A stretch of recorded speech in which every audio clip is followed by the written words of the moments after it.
আমারে রাত্রেবেলা গুম করছে, আমার অপরাধ গুম করছে, আমারে খোঁজ চাইছি, এটাই আমার অপরাধ। ঠিক আছে, আমারে রাত্রেবেলা আমার গুম করছে। কোথায় গেল, কাকে নিয়ে গেল, এটা খোঁজ চাও না? হ্যাঁ,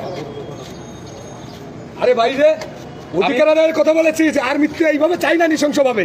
অপরাধ হয়ে গেছে এটা। হ্যাঁ, বাংলাদেশ পুলিশ বাহিনীতে এটা অপরাধ হয়ে গেছে। আমার বলে যে আইজি স্যার কথা বলবে, তুমি আসো। আমার যাই আমার ফোন নিয়ে আমার রুমের মধ্যে তালা মারে, আমার সারা রাত বলে আমি চিল্লাইছি, আমার রুম খোলে না। আমি কোথায় আছি, কি আছি, কারা তালা মারলো আমি এটাও জানি না। কি রে ভাই, পুলিশের চাকরি করে তুই পুলিশটাই গুম করে দিচ্ছিস।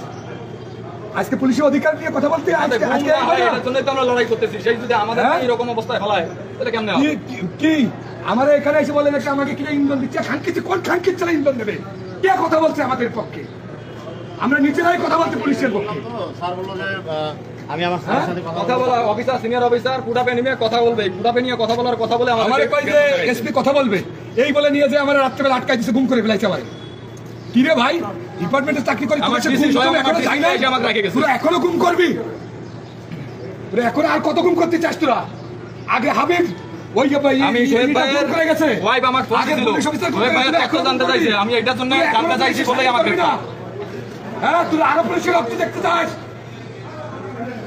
তোকে লজ্জা হয়নি? হ্যাঁ, এত এত রক্ত রাস্তায় দিল নৃশংসভাবে নিরপরাধ পুলিশ। তোরা আরো চাস? তোরা র্যাঙ্ক নিয়ে খবরে যাবি? তোরা আরো চাস?